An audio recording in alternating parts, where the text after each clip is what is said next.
Dalam perbincangan telepon dengan Presiden Ukraina, saya memperoleh update mengenai perkembangan situasi saat ini di Ukraina.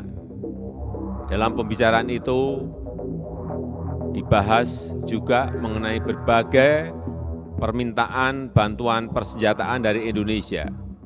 Saya menegaskan bahwa sesuai dengan amanat konstitusi Indonesia dan prinsip politik luar negeri Indonesia melarang pemberian bantuan persenjataan kepada negara lain. Namun, saya menyampaikan kesiapan Indonesia untuk memberikan bantuan kemanusiaan. Saya sampaikan mengenai harapan agar perang dapat segera dihentikan dan solusi damai melalui perundingan dapat dikedepankan.